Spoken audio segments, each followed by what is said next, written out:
Who do you think John Cena's final match is going to be in his retirement tour? His last match ever before he retires the jean shorts. Bet you didn't ever think you'd miss a man in jean shorts. Well, you will come December, and I need you to comment below who you think it's going to be before you watch this video, because I want to get your gut reaction, and then we'll go over who I think it's going to be, pros and cons to every of the major possibilities, and we'll kind of break it down and figure it out together. And bonus points when you do comment, you actually are entered into win the last title that John Cena won, and that's the Undisputed Championship. You can win it at 20,000 subscribers. I'm going to give it away. I'm going to pick a random comment from a random video, so comment below, subscribe to the channel, hit that bell notification, quitting the day job, so help me out and subscribe. All right, so first off, let's go over some people I just don't think it's going to be. Randy Orton, CM Punk, R-Truth. We already had those three fight. I know, it would be poetic for someone like Randy Orton, his main arch rival, or CM Punk, one of his best rivals of all time, to be the guy that ends him. However, they don't need it. They just flat out don't need the I beat John Cena in his last match tour. John Cena is going to want to put over the future. This is what this retirement tour is about. Anointing the futures, having closure, all of that stuff.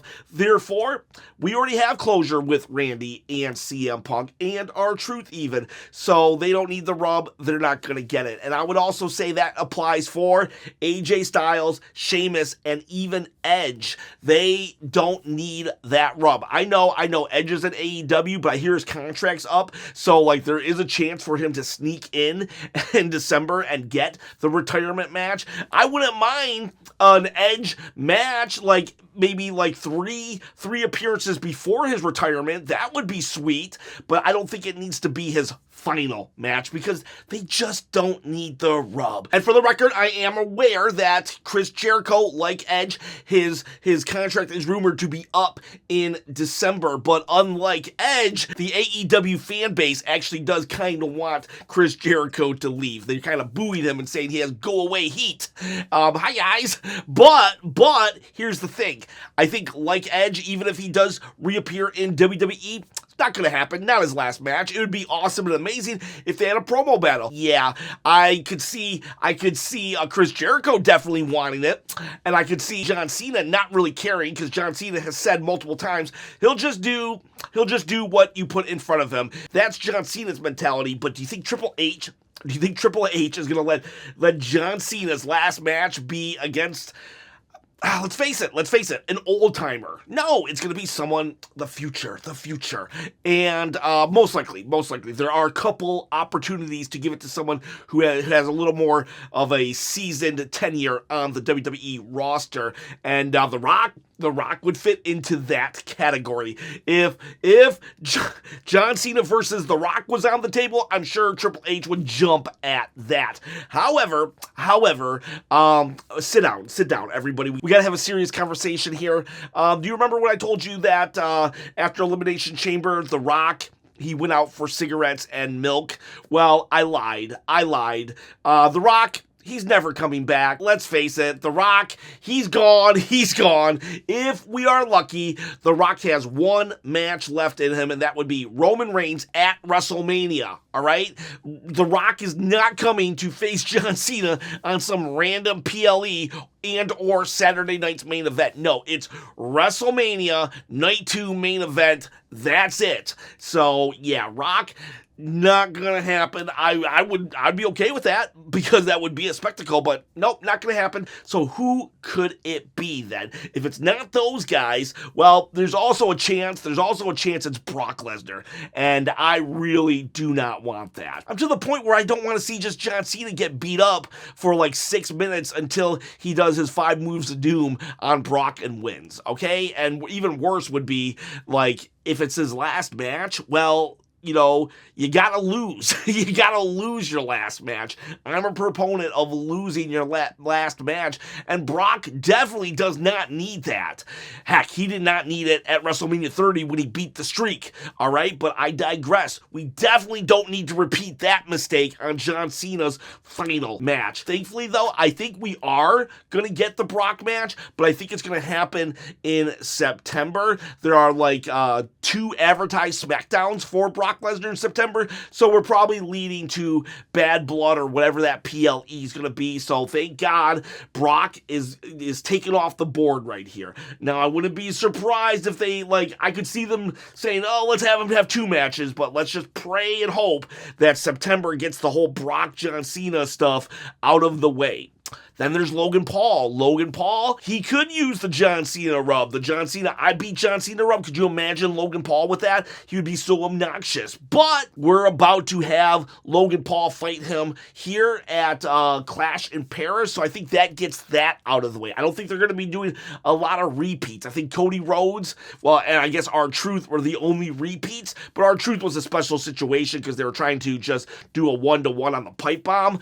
But yeah, other than Cody, I think it's just you get 1 match with John. So that takes Logan Paul off the board, thankfully, because I don't think I'd want Logan as his final match. I'm not a Logan hater like a lot of people, but I just don't want Logan as his final match. I know Logan Paul is such a full-timer now, and he gatekeeps all the part-timers, but I would like someone even more of a full-timer to defeat John Cena. So, who are we left with now? These are the real choices. Honestly, it'll probably be Sami Zayn, and he'll pin John Cena, the ultimate underdog. No, just kidding. Not gonna happen. Let's talk Cody Rhodes. Cody Rhodes might be the exception to we only should have John Cena fight him 1 time. Well, he already is, actually, because he fought him twice. WrestleMania and SummerSlam. WrestleMania match, god-awful horrible, throw up in my mouth when I think about it, and then SummerSlam. Awesome match, and I want to do the dance of joy when I think about that one. So now, would they do 3? Because it fits the criteria of putting Cody over again as the chosen one. But they kind of did that at SummerSlam. It was a passing of the torch moment. Yeah, it wasn't the final thing you see on John Cena's tour, retirement tour, but it's not necessarily needed. John rose his hand. John pointed to him. He lost the match as a face to another face, Cody Rhodes. So I'm thinking Cody might even step in and say, no, I don't want it. Give it to someone else. Because, for all of Cody's faults and allowing his character to be boring, he does truly love wrestling, and I could see him saying we should give it to someone else. I do believe that, honestly. So I don't think it's Cody Rhodes. I don't think it's Cody, and I think they're going to give it to a heel. And that said, I forgot to mention Roman Reigns. Roman can't do it. He's not a heel now. I think they're going to give it to a heel. Roman Reigns is, for all intents and purposes, yeah, he didn't apologize to his family, and he gaslit everybody, but you know what? Now he smiles. So he's a face, and he gets his shoes stolen. So the dude's a face now, and could you imagine, who would people be cheering for in that situation? Roman is just not in the place. Now, if this was Tribal Chief Roman from 2 or 3 years ago, then yeah, it'd be great for him to do it, even if he'd be one of the few exceptions of someone who doesn't need it, but it would be just amazing for him to just, add that to his Tribal Chief resume. But right now, he's not really the Tribal Chief. He's just Roman Reigns, a guy who comes and goes as he pleases, and he's not the guy right now to take John Cena down on his last match. I would love for them to have a match, but nah, not going to be Roman. So we talked Cody, we talked Roman, so now who could it be? If they wanted to just instantly make a megastar, you got 3 choices. These are 3 choices for instant megastar. LA Knight, yeah, he would be, pun intended, a megastar if he beat John Cena. LA Knight's getting kind of up there in age, so if Triple H just wants to say, oh man, I should have put that money in the bank on LA Knight 3 years ago, let me make up for it right now by giving him the win over John Cena, and then boom, he's now made for the rest of his career. That is an option. option. It's an option that Triple H will not use because for some reason he is like, LA Knight, nope. So LA Knight, realistically, not gonna happen. So now we have two choices for megastar. Oba Femi. We could do what Kevin Owens did when he first came into the WWE. Obafemi, they call him up, and he goes right to John Cena, an NXT guy going up against the old guard, the GOAT of the old guard, and says, I want a match. John Cena's like, okay, youngin', let's do it. And, well, Obafemi wins, and he's just happy, he's cool with it, and the thing about Obafemi would be also that you gotta have a reason for the bad guy to leave, and let John celebrate afterwards. Not everybody would do that, but Oba, I could see doing it. Oba could be like, I won, I proved myself, I'm out, and then Oba can use that for the rest of his life. He's a young dude. He's like, what, I think 26, 27 years old? It would be an instant star-making match. It would be a kingmaker for Oba. It really would. But they're not going to do it. Let's just be honest. I don't think so. Then here's the longest of the shots. The longest shot of instant crowning megastar, Omos. Omos is back. He is back. He won the AAA Royal Rumble. It's not, they don't call it the Royal Rumble, but he won the AAA Royal Rumble and he looked great and amazing. And here's a hot take. I've said this before, but I haven't had an opportunity to say it recently because he's just not been around. I truly believe when they took Omos off TV a couple years ago, that's when Omos was getting good. Omos had fought Braun Strowman, Brock Lesnar, and Seth freaking Rollins. All three of those matches were really, really good, and then they took Omos off. The problem with Omos was they put him on TV too quick, and so by the time he got the experience to be good, they were like, they had already jobbed him out too much, so they took him off TV forever. Well, he's back, and what better way for them to just really solidify that Omos is a beast and a monster? He beats John Cena, his last match, and could you imagine that visual of John Cena looking up to him?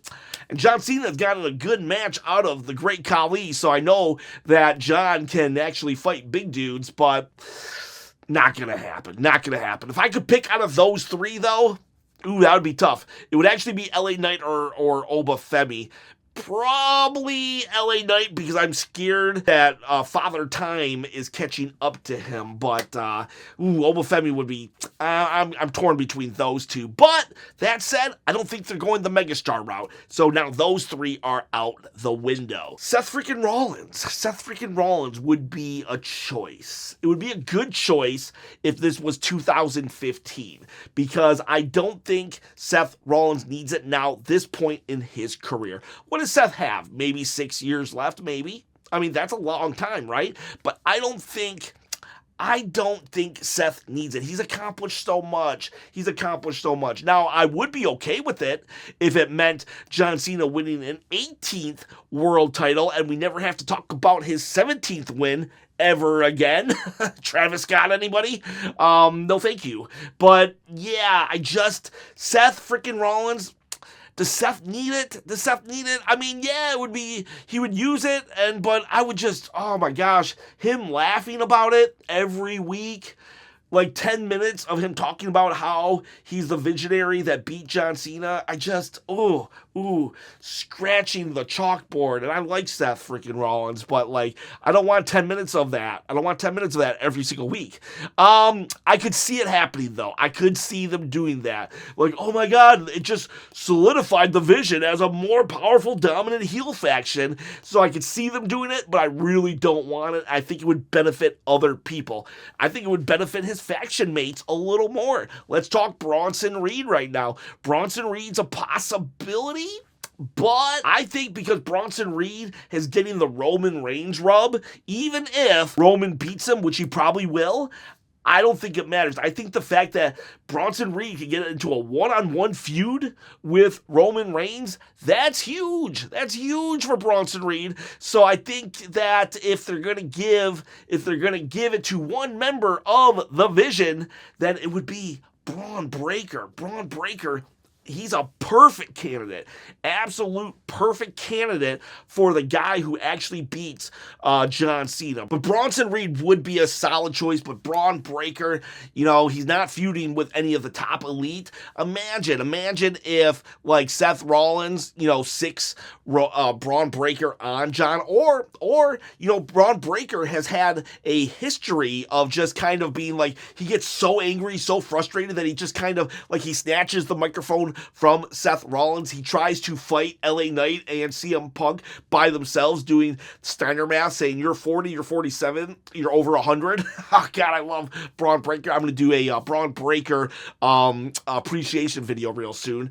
But like, yeah. So what if Braun Breaker just went on his own and kind of just one time just speared John Cena? He just out of nowhere spears John Cena when John Cena's talking, maybe after John Cena fights Brock Lesnar, and then later Seth is like, what are you doing, dude? What are you doing? We didn't talk about you going after John Cena. And Braun Breaker is like, oh, I'm the future, right? Well, let me be the future. I got to start making some own decisions. And it's like, okay, Seth will then be like, yeah, good idea. While he doesn't think it's a good idea, he kind of plays along because he doesn't want to lose Braun Breaker. And then they can feud, and it's not a big deal. It doesn't have to be every feud for the Vision doesn't have to be against Seth Rollins per se, because if you go back to Evolution, Triple H was feuding, Batista was feuding, and Randy Orton had their feuds. So like, you can have multiple feuds in the Vision going. And Braun Breaker, the dude, like Obafemi, is super young. Now the difference between Obafemi and Braun Breaker is, well, Braun Breaker's established a little. He is established a little, so it would make probably a little more sense to give it to Braun than Oba, because Oba has no footing on the main roster really. But Braun Breaker, then he spears him, he gets to eliminate and defeat and just retire John Cena. Like, that would be a huge feather on his cap. And then Seth and part of the Vision can brag about how he's bringing like the younger generation up.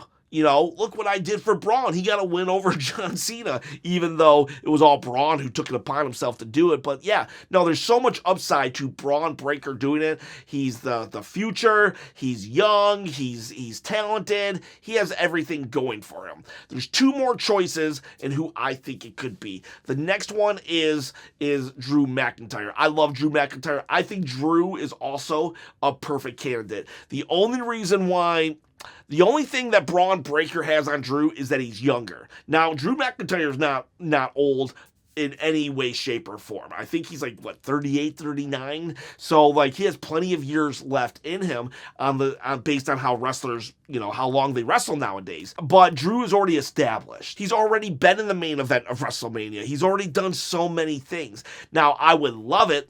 If I could pick someone, I would probably pick Drew. He's just like my personal favorite, right? Well, actually, Naomi's my personal favorite right now, but I really don't think they should let Naomi be the one who pins John. But let me think about that for a second. No, but for real though, Drew McIntyre, like, he has so much, and could you imagine? He could use that for the rest of his career. That's what I like about Drew doing it. He would literally figure out a way from now until the end of time to bring up the fact that he defeated John Cena. The problem with that is that what Triple H would do is he would beat John Cena, right? He would beat John Cena, and then he would brag about it for 3 weeks, and then Sami Zayn would come out and say, Drew, I'm tired of hearing about it. They would have a match, and Sami would roll up Drew.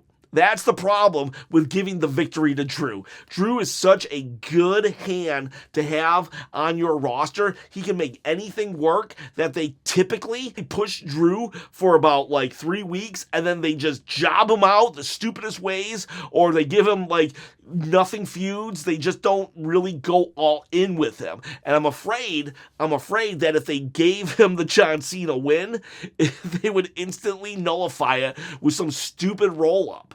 And I want them to go all in with this. So personally speaking, Drew McIntyre is who I would pick. But based on how WWE books things, I wouldn't actually go with him.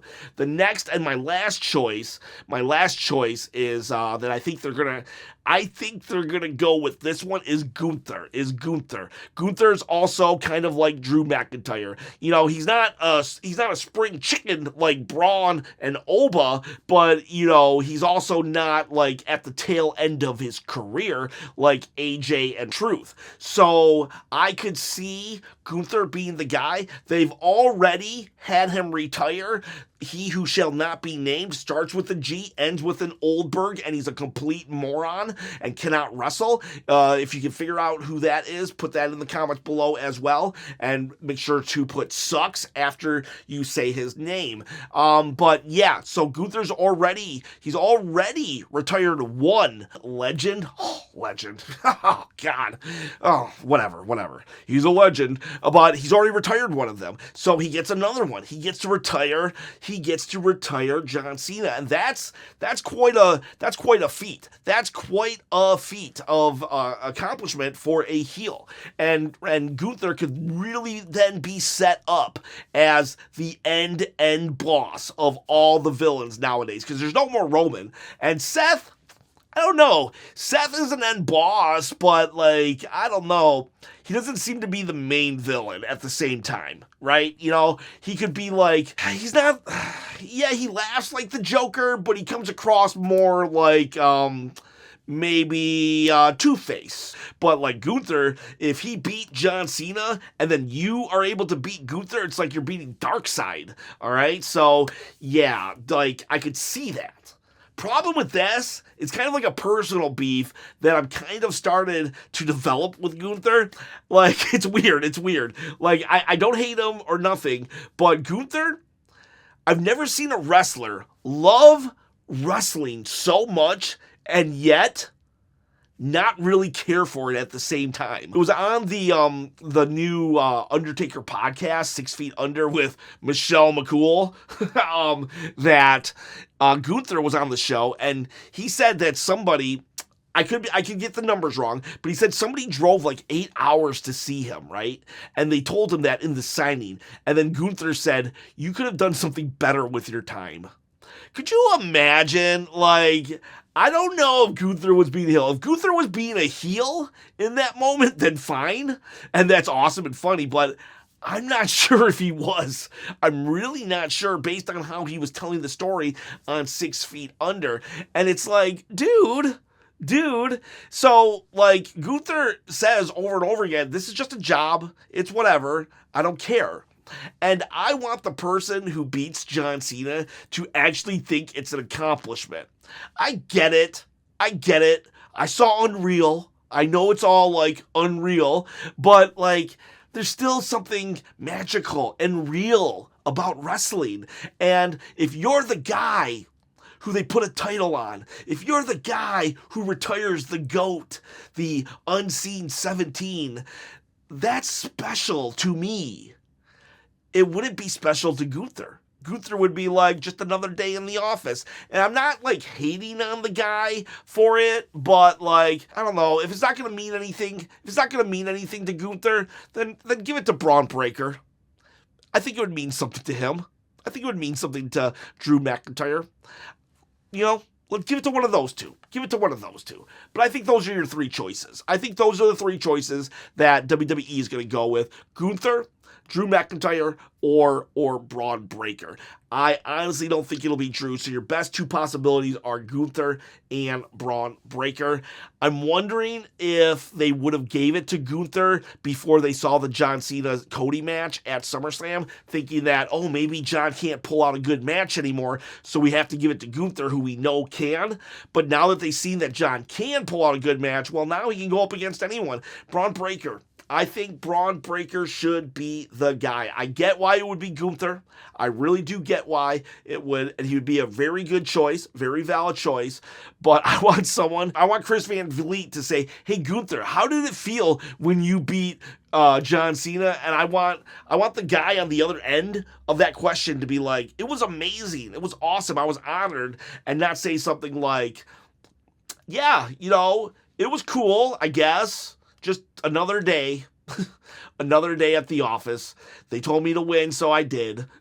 You know what I mean? You know what I mean? No shade, Gunther. You know, I still love you, but, like, I wish you loved wrestling as much as I love wrestling. But hey, you got a lot of money, dude, so you're doing better off than I am. But yeah, so those are my 3 choices that I think that WWE will go for. Slight chance they do give it to Cody also. I do kind of see Cody as a dark horse pick. Oh, let's just have them do it again. Now he'll really pass the torch, but yeah. So who do you think out of my choices? We already got your gut reaction down there, but do you think it's going to be Gunther or do you think it's going to be Bron Breakker? Who would you pick out of the 2 to be John Cena's final match? I'm going to say Bron Breakker. He's my pick. He's my ultimate pick on who I want, plus who I think WWE logically would go with. A passing of the torch, per se. And then Bron Breakker can use it for the rest of his career and love it. So, yeah, there you go, boys and girls. My picks for John Cena's last opponent. You have a great and beautiful day. Thank you so much.